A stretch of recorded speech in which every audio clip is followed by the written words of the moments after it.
So the new season, this EPL has already started, and here's what I can let you know.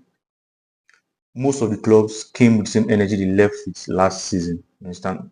Manchester City, Liverpool, Arsenal, okay, Man City, Liverpool, Arsenal. These three teams came with the same energy. Straight up, Man City won was 4 goals to nil. Erling Haaland, of course, was on the score sheet. And there are two of their new signings, Renders and Chekri, also scored, meaning there was upgrade. The new players are already ready to hit the ground running. Now for Liverpool, of course, they won Bournemouth 4-2, and we know Bournemouth is a good side, but Liverpool had to match them because of individual brilliances that they have. And of course, Ekiteke was the first goal scorer of the season.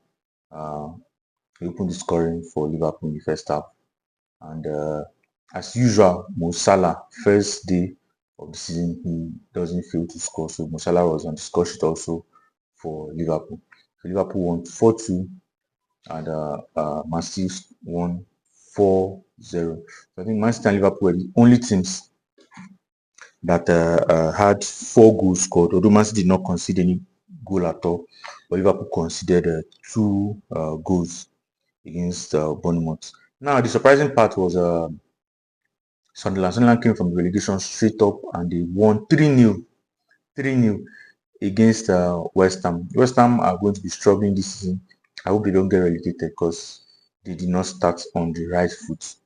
How would you allow Bournemouth, a relegation team, to beat you in such a manner? So it's not nice for West Ham.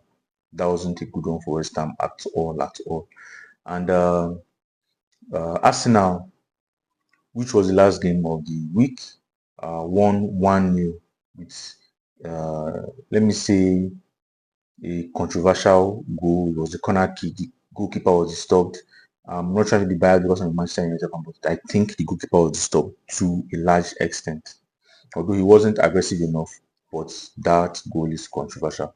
And last season, they still scored 2 goals against Man U with 2 corner kicks.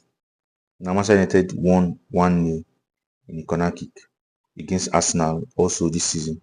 Now, if you ask me, Man U played well, better than Arsenal, of course. The stats are there, but it still wasn't good enough. It still wasn't good enough. They shouldn't have allowed Arsenal score at all, and they should have scored. They created a lot of chances, hit the woodwork. I think they should have scored. They should have scored. Manchester United should have scored against Arsenal.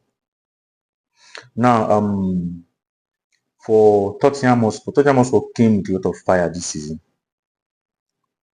Tottenham Hotspur came with a lot of fire this season, and they already scored. You understand? They already scored. They won 3-0. Tottenham Hotspur won 3-0, very surprisingly. And I'm not going to lie to you yet. If you ask me, I will say Tottenham Hotspur is a team to watch out for. They are a team to watch out for. Chelsea played goalless draws against Crystal Palace. It was a good game, but they lost. They should have won that match. Although they escaped because both of the teams were equally threatening. Like both of the teams posed a lot of threats, but they should have done better than they did. Just should have done better than they did on Sunday. Now, Nottingham Forest won Brentford 3-1. Brentford sold a lot of players last season. Bremo, of course, left, and some key players for them also be sold. So they should have found a way to replace somebody like Mbemo cannot just leave without finding a replacement. They lost to Nottingham Forest 3-1. Nottingham Forest kicked off very well. They missed out on the Champions League towards the ending of the season. They missed out on the Champions League towards the ending of the season. So it's something they should work on. They shouldn't let it slip off. They should find replacement for likes of Olaina and Chris Wood, just in case. Chris Wood and Olaina played a very big role in this previous match. So they should find replacement for both of the players. That's what I genuinely think. We'll be going to other leagues first, but Aston Villa and Newcastle two teams are tough. Isak, of course, wasn't with Newcastle because of some issues he's having with Newcastle, and he might not represent them. But I think Newcastle should bring down the pressure and the strictness, if I might put it that way, so that Isak can represent them. They need Isak tremendously. They need somebody to be able to convert chances for them. Now, of course, in La Liga, Barcelona kicked off the three new win, and Real Madrid has not played their match. Real Madrid will be playing today, being Tuesday 19th. Yeah, Real Madrid will be playing today. So Real Madrid already uh, have a deficit because it's always a two-horse race in the Spanish league between Real Madrid and Barcelona. We're going to see who is going to come out triumphant this season, or probably there's a third team or fourth team that will make the race more competitive for Real Madrid and Barcelona. We're going to find out very, very shortly. So, guys, this season is already really exciting.